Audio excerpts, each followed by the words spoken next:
Hello, everyone, and welcome to the Categorically Romance podcast. My name is Bree, and Dory is here as my co-host again. Welcome back, Dory. Hello, thank you for having me. Yes. And today is a dream come true for all of us. Dory is a huge Desire fan, so I'm so happy you're joining me. But we have a Desire panel happening. Authors Nadine, Gonzalez, Reese, Ryan, and Joanne Rock are here. Thank you, ladies, for joining us.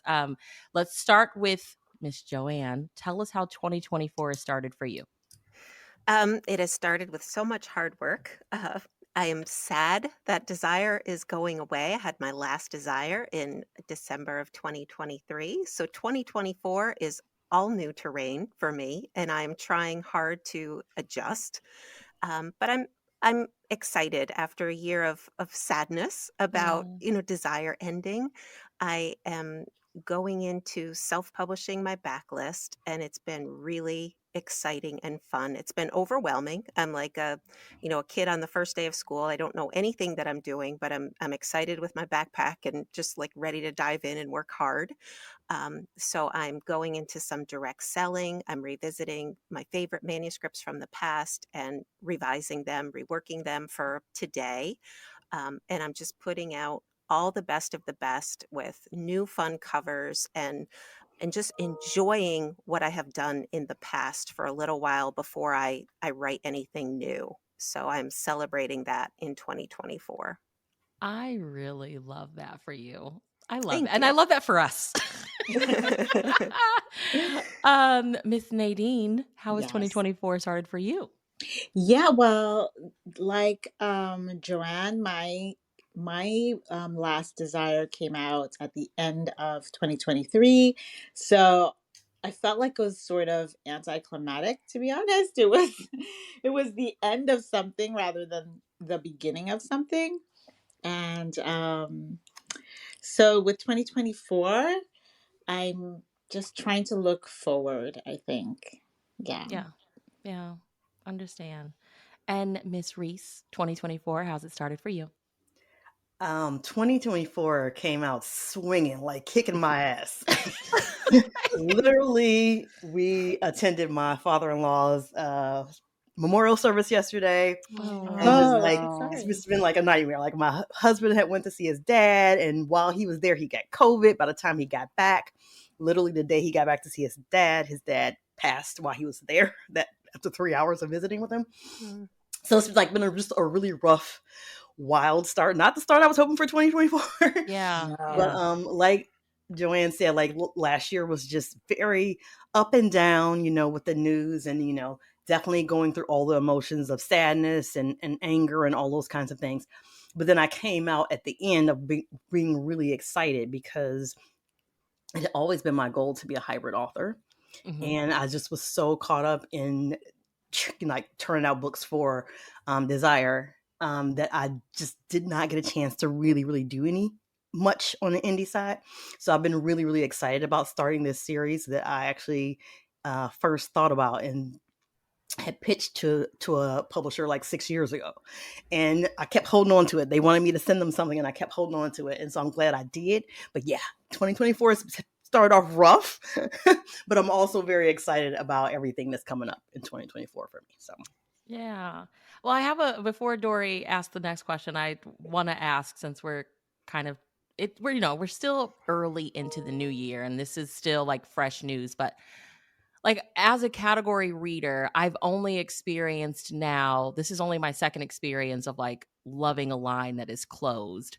Um when you initially, as the authors that make the line happen, when you find out, how was that for you? Like, did you see it coming? Did you feel it coming? Let's go backwards. Reese, how was it for you? that's a great question about did you see it or feel it coming? I did not. I don't know if I expected it to happen so quickly, but I definitely was concerned because, and I had brought it up in several of the meetings that we had, because I could see like in the last 2 years or so, especially since the pandemic, I noticed that my local big box store that we're not going to name wasn't carrying Desire anymore. Mm. And so there were two, like, there's in my town and then in the very next town. And so in the next town, they had the desires, but they were never current. And so that was worrying to me. And Mhm. so I had brought that up in meetings. And at first they're like, oh, everything's fine, whatever. And, so over time, it didn't shock me. But of course, yeah, I definitely was very sad, devastated by it because, I love the books that I was putting out with Desire, and the readers did too. So yeah, it was very sad. Thank you. Nadine, what about you? I did not see it coming because I feel like with Harlequin you you don't see it coming. The when Kamani closed, it was just like, oh yeah, guess what? Kamani's closed. And so this is my second line closure, and I may need some therapy for that. I'm so I sorry. think Oh, I remember babe. the first time that I talked to Is you. it You me? were like, Is I feel is it cursed me? Am because I the problem? yes, I remember you saying that the first time we spoke. Like, I feel like I'm a curse. If I'm in a line, it's gonna close. I'm sorry. But no. When once they I just didn't feel the energy towards the last months. I didn't feel the energy towards the last months, and I really I came into Desire thinking that it was a stable line because of the way Kamani closed. I thought, great, this is wonderful. This line is solid, but then And it it's been happened around for again. so long.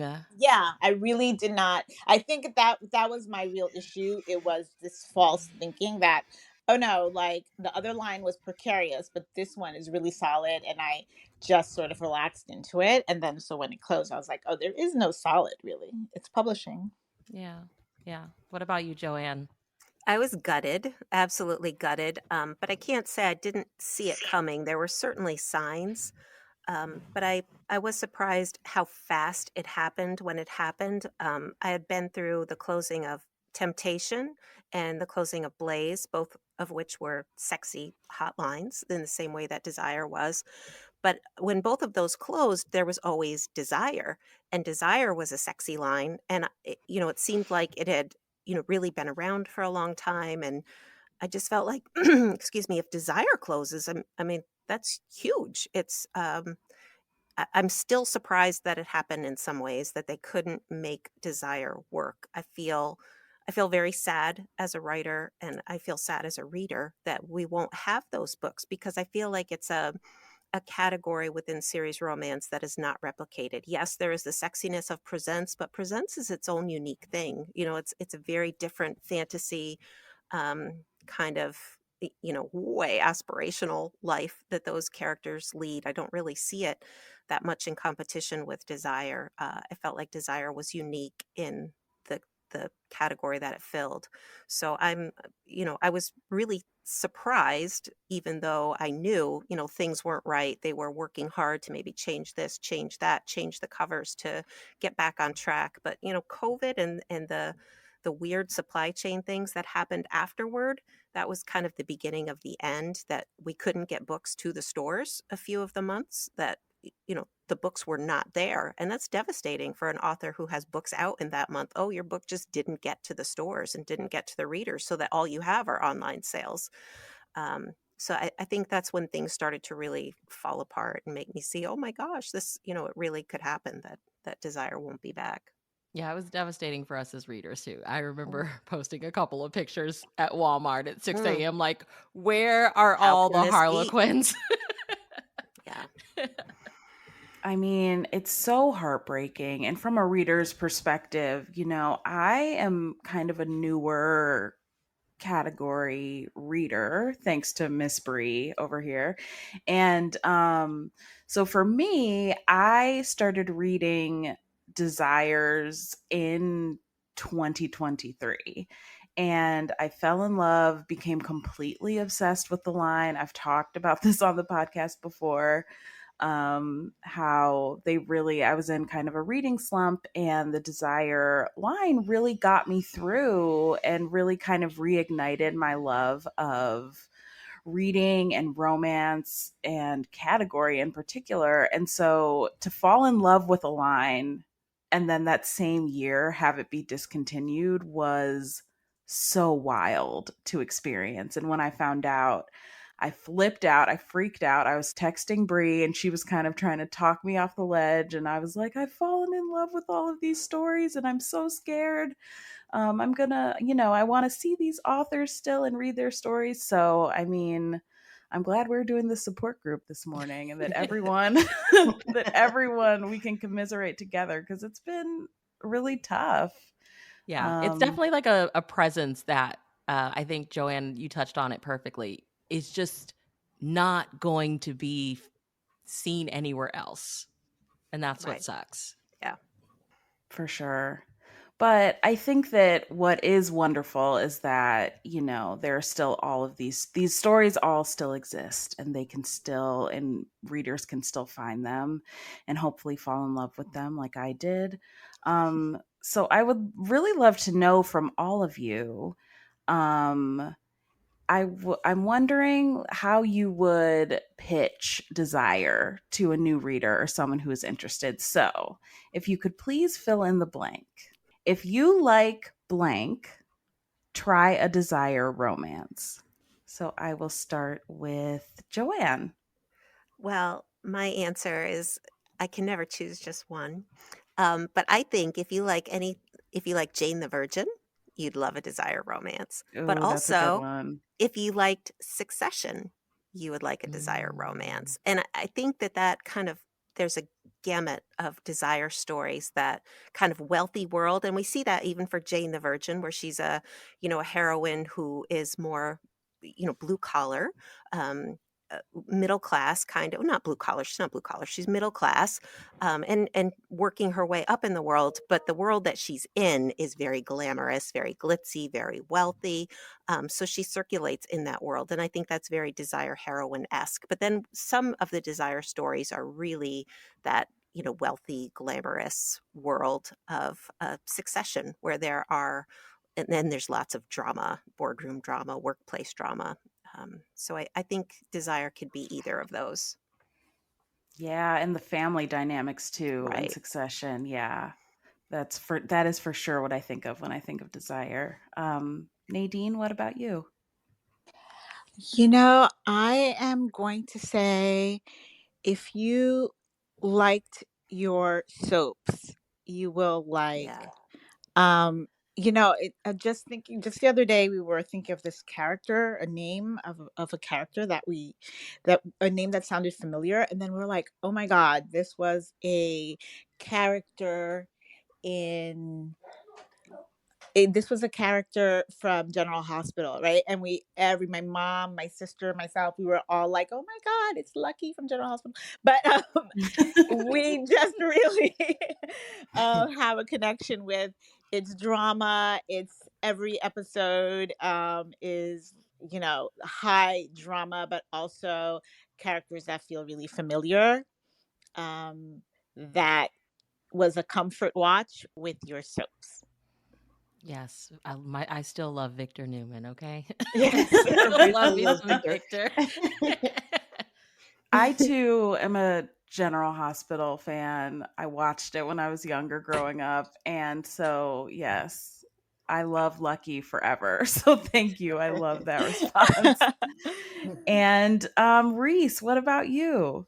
I'm not gonna go with the television stuff. I'm just gonna say that if you love smart, sexy, fast-paced romance, Desire is for you. Okay. Yes. That's one of Yes. the things I love about it so much, is that you can read that they're 50K or less, or around that, and it gives you this full story with all this stuff happening, the love, the business side, all that, all the sexiness, and you get it in something you can read in a day or 2 days, and move on to the next one. And that's what I kind of love about it so much, Yeah. is that it gave you all of that in this tight little package. You just do not want to put a Desire down. You just No. don't want to put a Desire down. And then this is what really got me, okay? Before Desire went away, y'all did my favorite thing. Y'all gave us 2-in-1s. I'm like, I can just get 2 books here in one, and they had these gorgeous covers, and I'm like, we should have did this years ago.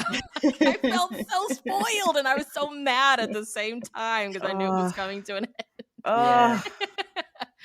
um, all of y'all have been on the podcast before, so you've all shared this, but just in case someone is new to the podcast and haven't like listened to the episodes that you've been on before, can each of you share your journey to becoming a Desire author? Let's start backwards this time. Miss Reese, what about you? I started off writing for Carina Press. I wrote 2 books for them. And then I eventually moved over to Kamani. While I was at Kamani, I was invited to pitch a series to Desire. And so I was at Desire when they made the announcement about Kamani ending. So that's how I kind of came to Desire. And so it's been a journey. Actually, July was my 10th year of being published. And that entire 10 years I was published with Harlequin. I've published elsewhere too at Grand Central, but I've been at Harlequin the whole time, that 10 years. So, but it's just been kind of ride from one line to the next. Yeah. Nadine? So it was between I was having like a gap period between Kamani and what was next.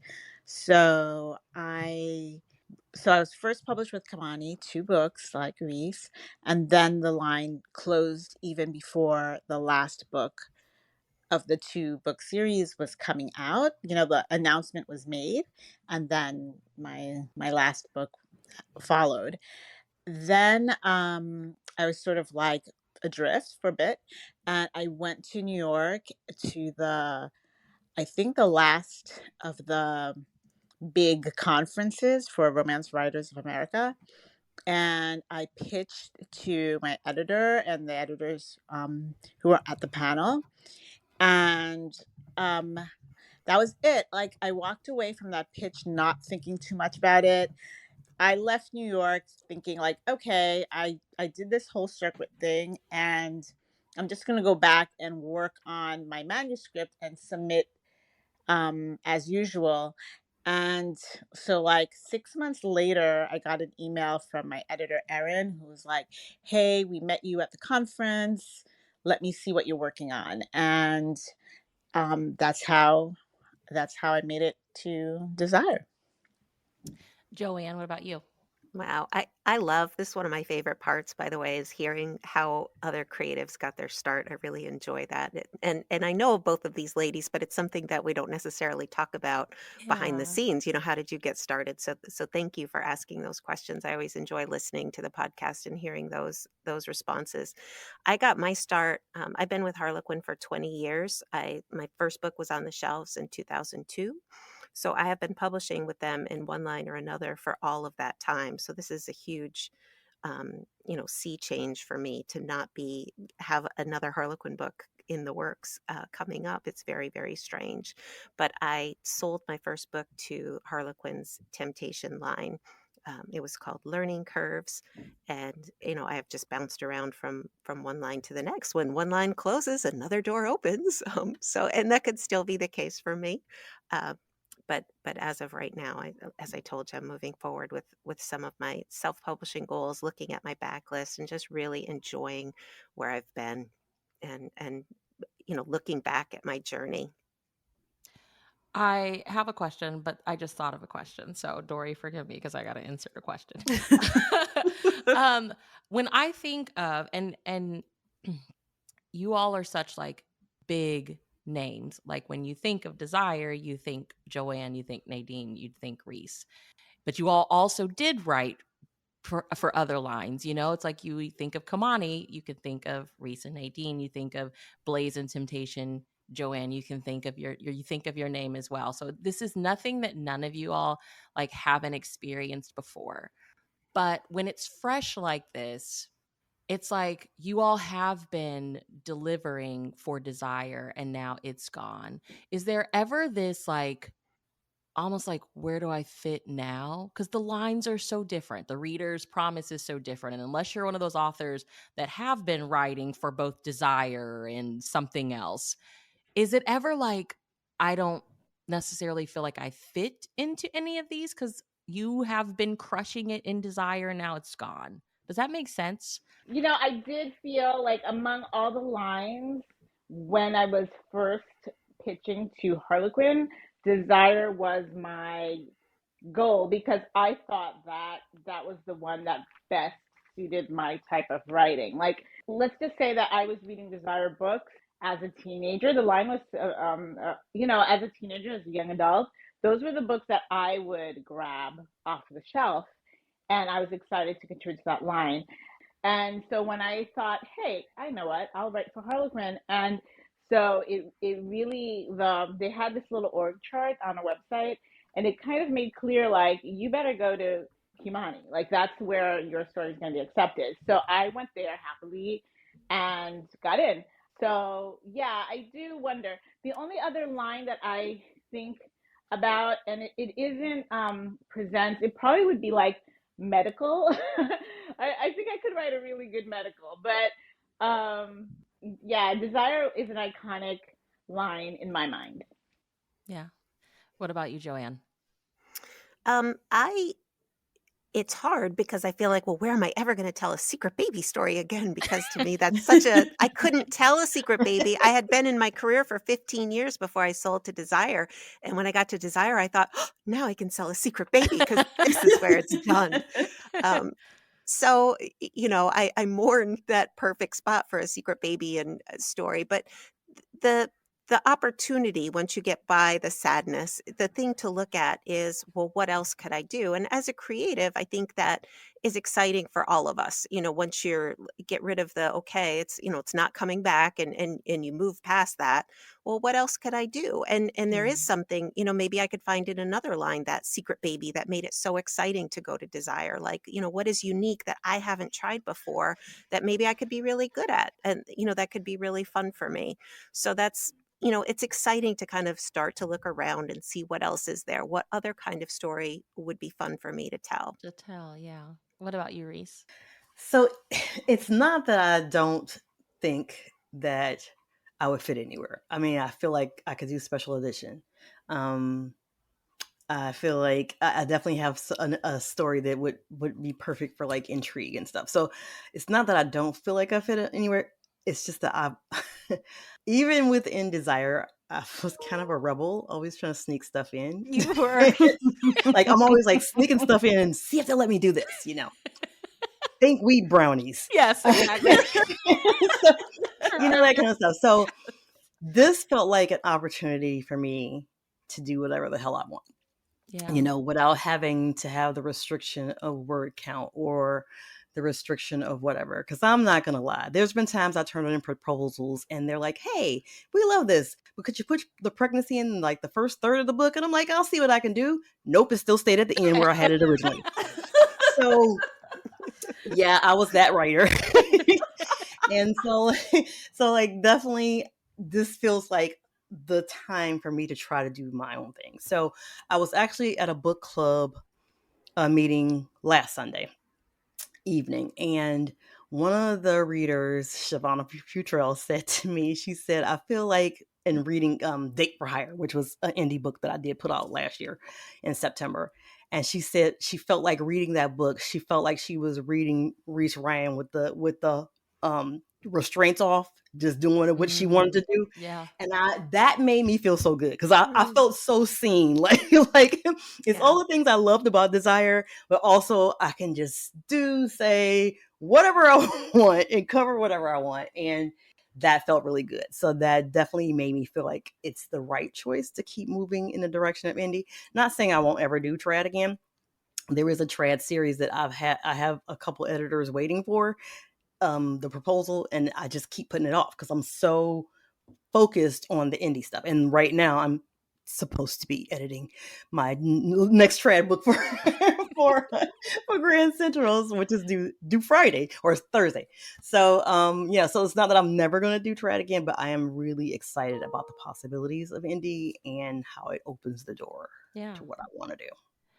Well, we found a video on Right for Harlequin titled Make a Date with Desire back from 2018 that was filmed by 3 editors, and it was on the cusp of the series' cover change, and there was this emphasis that the stories would become more dramatic. The romance would continue to drive the plot, but editors wanted a bigger world for the heroes and heroines. So we were wondering, like, creatively, could you all share what it was like to write romances and also like these bigger worlds, these romance set in these bigger worlds? Joanne, let's start with you. Well, I had an interesting experience with that. I jumped right on board. When they say they want to do something new, that gives me the opportunity to try new tricks that I haven't tried yet. And one of the things that they were open to in this, big world was cliffhangers. But let me tell you, I learned firsthand, desire readers don't actually want cliffhangers. No. So I No, got ma'am. some I got some flack on that, doing what the line had encouraged. But for me, perhaps I just didn't handle the marching orders quite as well as what I should have. But it was too much of a cliffhanger. Thankfully, the next book was out the next month, so people were able to pick right up where I had left off. But it was an interesting education in seeing how that could, you have to be very careful with readers who have become accustomed to a certain something. You can try something new, but don't go crazy, with that new thing. When I put my books together in my mind, I really do think of it like a cinematic universe. So I really it was fine for me because that's how I see it. I really see if this was a movie, at what scenes do I want? Like, do I want it all in one small space, or do I want, like, well, now they move to another state and they travel, they come back, they're all over the place. So I do think about the scenes and how I want the setting to change and to like play into the story. So that's how I pitch to them and to the editors. That's how I present the books. Like, oh yeah, like all these moving parts are happening. But that's also how I see the books. Also, Okay. And Miss Reese? So I think like Nadine, I came in after this whole New World thing. So like that doesn't really, I feel like, apply to me because I pitched them the Bourbon Brothers series. And so it was already this story of kind of like revenge and love in this wealthy Black family running a distillery and stuff. So it was that's kind of always where it's been for me. But something interesting that Joanne just said is that you can try something new, but don't go crazy with that new Mhm. thing. And I think that's such an interesting thing too, because even though that wasn't a change that I had to do within Desire, as I'm pivoting to being more focused on indie and trying to expand my audience, that is something you think about. My primary reader base is Desire readers and Harlequin readers and what have you, and they're used to certain things. But as an artist, kind of like, I am not comparing myself to Beyonce. Don't nobody say that Reese compares herself to Beyonce. You can do whatever you It's want, like that ma'am. same kind of thing, Yes. As an artist, sometimes you pivot and you want to do something different, and you're going to get flack from the people that have been your diehard readers and from the people whose world you're going into. But sometimes as an artist, that's the thing you need to do. And so definitely as I'm going in this new direction, like that's one of the things I thought about, because one of the things I did was I actually had written this book that's going to be the first book in this new series, Spin the Block, as a deep third person, which is what I've been writing for years. My first book was first person present tense, and a lot of people felt it was jarring, and so I switched to deep third person. I've done that for 10 years. But with this series, it just felt right to flip it to first person. Also, I will never do that again. Take a book that's third and flip it to first. That was painful. Painful. It was harder than writing the book originally. But yeah, so that's a thing that's different. And there's some other things that are going to be different about the feel and tone of this series. I think very much still people who read Desire and enjoy Desire will still enjoy it. It's got a lot of those elements still, but it is that kind of thing where you're afraid, you don't want to shake the, things up too much. But on the other hand, you kind of need to shake things up if you want to expand and grow. So that's kind of where I am right now, experimenting with that, and we'll see how things go. Okay. Okay, we're here for it. We are here. If you want to put a country album out, please do. Yes, we will buy it. No questions asked. Look, 16 Carriages made me cry. Hey, I'm like, I I'm did not. I'm ready. not putting out a country album, but I did just publish on Twitter today a Yeah. Black country playlist Ah, to go with all the Black Yeah, country you books that should. Love Sweet Earl had shared. So yeah, I put out a Black country playlist to go with nice. that. I'm so here for it. Yes. Yes. Um so Reese, you mentioned your Bourbon Brothers series, which is one of my favorites ever. I love it so Yay! much. Like, you have no idea. I am so obsessed with that entire series, and it's really the series that got me into Desire. Mm. And so I wanted to talk about one of my favorite aspects of those books, which is the heroes. I love those heroes. And when I think of Desire, I think of the big presence that all of the heroes have in the stories.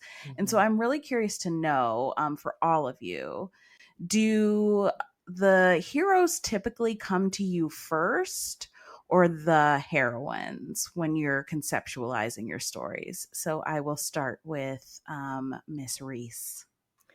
So that's interesting. Okay, for me, I think what comes to me first is the concept, Mm-hmm. like what it's going to be about, and then it just kind of goes from there. And I can't say there's ever just the hero or the heroine that comes to me. Like, it's the story first, and then from there, then I start to see who the people are going to be. Except for in a case like that with a series where you already have these characters you already know.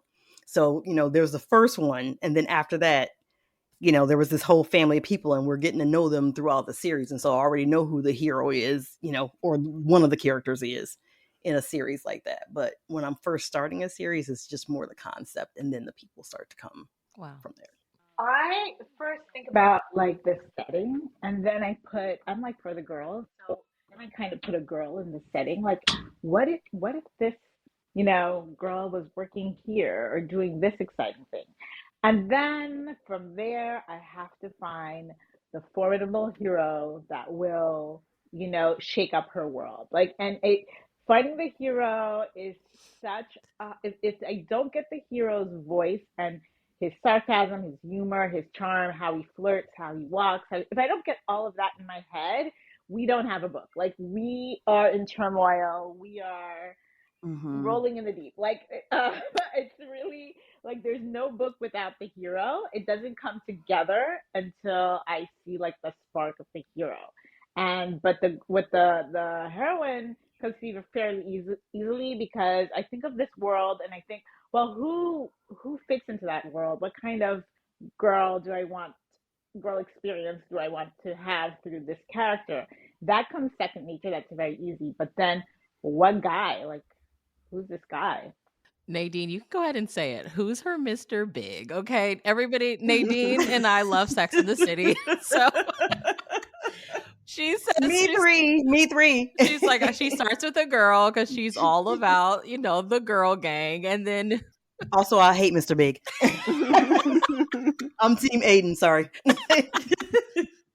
I would say, like Reese, the concept usually comes first, and then I'm working. It just depends which the hero or the heroine has come into the concept more quickly. Like, I wrote McNeil Magnets that ended up being a 9-book. There were 3, and then 3 more, and then 3 more that kind of released close together. And there was the New York branch of the family, and then the Caribbean family, and then out west family. And I had in the first 3 books, I referenced this character who was missing, kind of a cousin brother person. Why was he missing? I had no idea, but I wanted this person to be missing. And then I realized in another book, oh, he's off searching for his ex-wife. Why was he searching for his ex-wife? Oh, she had amnesia. And these were all just very desire-y concepts that I wanted Mm-hmm. to write, the missing brother, the amnesia heroine. And so by the time I got to that story, I kind of knew something about the hero because he was tied to this family that I was already writing. And then, so I came up with him, even though he was kind of wooden at first. He was a framework that I wanted to fit things on. And the heroine that had amnesia, she's a blank slate. So, you just start to hang things on the two of them that will, what's going to put them in conflict. And it was one of my favorite stories to develop, seeing these two that started with placeholders that I came up in my mind, like this would be a cool story to write if, he was out missing or, searching for the missing wife. And then this is why she was missing. Um, and then, put the people into those spots and see like who could cause the most trouble for one another, because that's what you want when you're looking at the conflict. You need to put those people in. You don't want to make it an easy relationship. It's got to be difficult. So, which heroine is going to give him the absolute most, run for his money, and make things difficult for him. Absolutely. And I feel like Desire really delivers when it comes to conflict. So I kind of want to know that I'm interested to know, there's so much drama that keeps readers turning the pages when it comes to Desire stories. Was kind of cranking up that drama and that conflict, was that an easy skill for you all, or one that you had to kind of work at and hone? Nadine, I'll start with you. Right after I wrote my second Desire book, I was approached to do the Texas Cattleman Club series, right? So I wrote the first, I joined that, and I think that's where I learned about drama for real. Because in my earlier books, like in Scandal and all that, I'm all for just showing how my characters are just enjoying each other and having a great time. There is some conflict at the end, of course, but really it's just flirty banter until the cows come home, right? And then I joined the TCC, and how the story seemed, I thought, like the first time I did it, I was like, oh my God, this is like wild. Like, why? Why is all this happening? But then when you write the books, like some of the best books that I've written have been for those lines. And because learning how to match the drama that they were that they were expecting from the series. And yeah, so it wasn't second nature, and it's still not second nature, but I have taken that away. Like that's part of the toolkit now. That's awesome. And Reese, what about you? So, so I will admit that one of the comments I would get most often from my editor Charles, who was my editor for most of the time I was at Desire, was needs more conflict here. And I'm going to tell you why, because I am not really a huge fan of the Black moment for the sake of a Black moment. Mm-hmm. If the story lends itself to one like Savannah Secrets did, or Engaged an Enemy did, or so a lot of the books, the story itself lends to this Black moment, and that's fine. But I'm also about, because I focus on writing characters who are usually mid-30s and up. And so I'm about grown people handling their business and having conversations. And so a lot of times I might fight back a little bit on like just trying to crank up a third, this third act breakup or whatever, just for the sake of it. Mm-hmm. It's usually more like, okay, this is the situation, we're going to talk about it. And that's because that's how I feel. So, and I know that is a romance convention. That's something we expect. But I've also had a lot of readers say in reviews that they appreciated that these grown folks just had a conversation and there wasn't these misunderstandings. So it just depends for me. Like I said, if the storyline itself really lends itself to that, then I'm going to go there. But if I feel like it's more like, hey, we have these differences of opinion or whatever, and let's have this grown ass people conversation, then that's what I'm going to do. So Reese is so always that a was rebel. a conflict. That was a point of conflict for me and my editors sometimes. I didn't have enough conflict. Oh my gosh, the rebel in you. I Yes, know, I love sorry. that. She's like, can't they just talk? Why are we Yeah. doing all this? And Joanne. I really loved, Nadine, what you mentioned about the Texas Cattlemen Club Bibles. When you take a look at that and say, "Oh my gosh, this is what they want," like, it's pretty fun. And I think one of the first ones that I was involved with was, I believe it was Inheritance. Whatever it was, in the first book, it was a Maisie Yates book, and the hero, walks into his own funeral. So it's a back from the dead, and you get it right in that Whoa. opening scene. And I was just, as soon as I opened the Bible and I saw that, wow, we're doing this, it's exciting. And I think things like that help you, kind of tickles your creative imagination and say, well, what else could I do that's big like that? And, in the same way that Reese is talking about, maybe some external events that naturally lend themselves to the big explosive, finale of the book. I will say that is easier for me to write, to have more of that, as opposed to, it is such an art to have, in addition to the big external element, the big internal emotions match that in hugeness. And sometimes, the gray moment for the hero and heroine is just the realization that it's not going to work. What they have done, they Mhm. have tried, and it's just not going to work. So you might have this, and I kind of like that contrast of the big explosive external events and then the quiet walking away of the hero and heroine, because they couldn't make it work. The conversations didn't make it happen. Mhm. And then, they need to figure some things out before they can get the romance that they deserve. So I enjoy when I can find those external pieces to really drive the conflict up higher. Mhm. I appreciated that about Desire, that you could do things like that to really ramp up the conflict. Well, we have a couple of round out questions here. So, Joanne, we'll start with you. If someone is listening and they have not read your bibliography, maybe they're new to Desire and they're listening to this podcast, tell us one of your titles that you'd like point them to, like give this one a try. Start here. Oh, I would love it then if they would go grab Claiming His Secret Heir that I was talking about earlier. That was the hero that had been missing, and he was searching for the wife who had amnesia. I love the concept, and the opening of the book, she's looking through the gates at the house that would have been hers if she hadn't, disappeared. And you kind of aren't sure, like, who is this character? Why is she looking at that house from outside? And I think a lot of people can relate to that life, not necessarily having amnesia and disappearing for years, but we've all walked away from something, a choice that we didn't make, the man that we didn't get with, the life that we didn't choose. And kind of, you have that moment, even if it's just through Facebook, looking through the gate at the life you didn't pick. So I think it was a fun opening for me, and it was a story that I really loved. Yeah. I love that cover too. I can picture it in my head Yeah. right now with Yeah. the white Thanks. dress. Yeah, Yeah. it's so good. Miss Reese. I'm gonna say for me, if I was suggesting somebody just pick one desire, it will be Just a Little Married. Um, Yes. we've been talking about the collabs with the Texas Cattlemen's Club collabs, and those are fun, and they give you a Bible and stuff.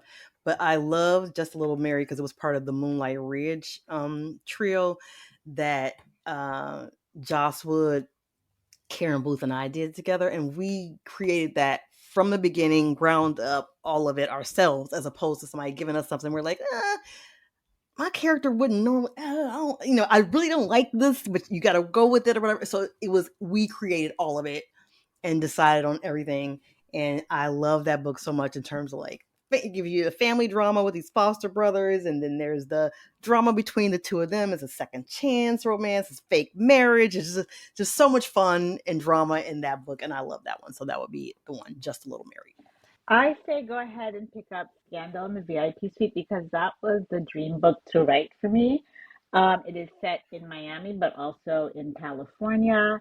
The hero is an action star who is much smarter and thoughtful and artistic than anyone ever gave him a chance to be. And he is turning his career around by um, directing his own movies, something a little bit more thoughtful than the. I kind of had him in a sort of like a franchise, like a Fast and Furious type franchise, like where he was supposed to deliver something a little bit like one note, but he turns it around and he's taking his career. And the heroine is also a writer, and she's helping him revise the script because she just can't. She's a cinephile, and she's sort of like can't take these ridiculous movies that he was in before prior. Not that Fast and Furious is ridiculous. Don't come to me.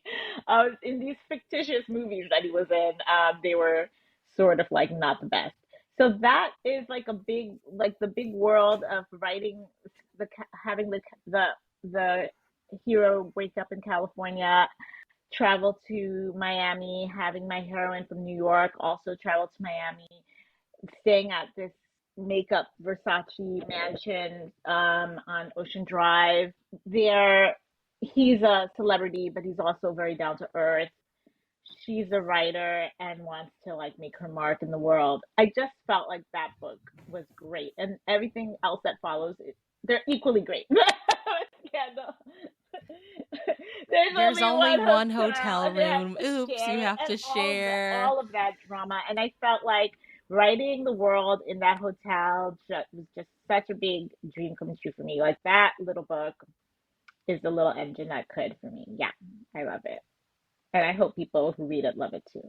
Yes. Well, I am dying to know what is next from all of you. Yeah, Um, you all shared so much, but like, is there a title that is coming out? yes, dying to know. I'll start with Joanne. Well, I'm revisiting my backlist, so it's been fun for me. I've really increased my readership during my tenure at Desire, which I greatly appreciate. But I feel like there are temptations and blazes that I wrote in the past that were also red spine books, sexy, steamy, fun, that I think my Desire readers would enjoy. So it's been neat for me to go back to those stories and revamp them to make them maybe a little bit more Desire-esque, keeping all the sexiness and repackaging them. And it's been an interesting experience for me because it's very interesting how much stories have changed in the last, even 15 years or so. Like how it would be okay for a hero to talk to a heroine 15 years ago that now isn't terrible, but is also a little, I don't think I want him to say that because she Yeah. will not like that. It's a different cultural ear that we have. Mhm. Yeah. And I'm really very attuned to that kind of thing, even in my own writing. And I was never one of, had super over the top alpha males that were alpha holes. I never wrote that. But still, there are things in my men that I want to, maybe tone down or shift, or the heroines are a little bit different to reflect today's social mores. So that's been fun. In addition to like, oh, I can solve the problem by here. They have a cell phone. In Oh, yeah. 2005 they didn't. So that's I fix things like that too as I revisit those stories. So the stories are the same, but a little bit in the cultural shift of the tone and just making sure that they are very modern. I've had a lot of fun with, and I'm re-releasing my Murphy Brothers. That was a 5-book series beginning with a book called Making Waves. And this week I have a book called Playing for Keeps. That's a hockey romance that's coming out. That's number 4 in the series. So I'm just, reworking my way through some of my favorites so that readers today can find them. And I have to ask real quick the process of that. Like, so you all have to like get your rights back to the Yeah. book first. And Yep. then you're like, are you rereading these and like Mhm. taking notes and then sitting down and literally rewriting them? Like, Yeah, how what's that long does the process process like? take? Yeah. It takes me a while because I do not love revision. I love first drafting. That's my favorite thing in writing ever, to, sit down and spit out the story. Some people love the revision process. I do not. So it's hard for me. I sit down with my story and reread it, and I don't get very far because I'm changing something immediately because I'm a different writer. I wouldn't write things today the same way that I did 10 years ago, or probably even 5 years ago. So, there's things right away that I'm adjusting and shifting and changing to make it more in line with my voice today. But I'm definitely not rewriting them. I'm not making huge changes in the storyline. And in fact, sometimes, as much as I say I'll I'll edit myself because I don't like this and I don't like how I said that. Sometimes a scene will completely take me off guard where I think that's so charming. And it makes me so happy when I find pieces that I'd still, maybe I wouldn't write them quite that same way today, but I love them. And that makes me really happy when I find those pieces that even, I, who wrote them because we are our toughest critics, that I think that's pretty great. That's really rewarding. And I hope that there are more and more pieces like that in the stories for readers as I refresh them for today. That's so cool that you're doing that. I'm so Thank excited you. to hear that. And Nadine, what's next from you? My first sort of like trade length book. It's called, well, the working title is still Only Lovers in the Building. It's set in Miami, like everything else. And Oh, fun. it is about reading romance to very, very high, functioning intellectuals who are reading romances for the summer, and they get offered to work on a podcast about romance books. So it's it's fun. It's very they're exploring their own relationships and their friends' relationships and relationships in general through these books that they're reading. They're giving ratings. They're having a good time, and I love it. But that won't be out until next year, like 2025. So I also want to invite people to look at the book that I worked with Amber Rose Gill, Until I Met You. That is that was released in the UK, but it's available in the US now. And that's a summer book. It's set in Tobago, and it was such a blast. I think it's such a vibe, and I think people would love it. That's great. We can't wait. I And know. Reese, what's next for you? So next for me is on March 15th, the first book in my new series, The Love and Music Suite. It's called Spin the Block. And for anybody who's not familiar with the term, spin the block basically means getting back with an ex. And so that's coming out on March 15th. And like I said, this series, Love and Music Suite, is a series that I had pitched to another publisher in like 2018 at a reader event. And she was interested and she asked me to send her a proposal. And that was 2018. I never sent it. And so when I was first thinking about like what I could do for indie, of course I'm going to finish the Valentine Vineyard series on my own eventually, but I really, really wanted to start the series. And so this suite is going to be a 4-book suite, and all the titles are song titles. And the first one is about a pop star and a celebrity DJ who are high school exes who fake date for the greater good to to help save their performance high school Think Like Fame that's set in Atlanta. And so as they do this fake dating, they realize that the feelings that they've had for each other all these years haven't been so fake after all. But it was a fun book to write. And if you've read Date for Hire, which came out in September, it's in that same world because Jet and Amaya, the couple in that book, were also alumni of this arts performing arts high school in Atlanta. So, and we also revisit them in that book as well. Oh my gosh. Yay, we Yeah, can't it looks really good. wait. I know. Thank I love you. a fake Thank you. dating. I love a Yes. fake dating. Um, let's start with Nadine. Nadine, where can everyone keep up with you online? I have a website, of course, NadineGonzalez.com, and I'm always on Instagram and trying increasingly to be on TikTok, but it's Nadine Novelist. Okay. And Joanne?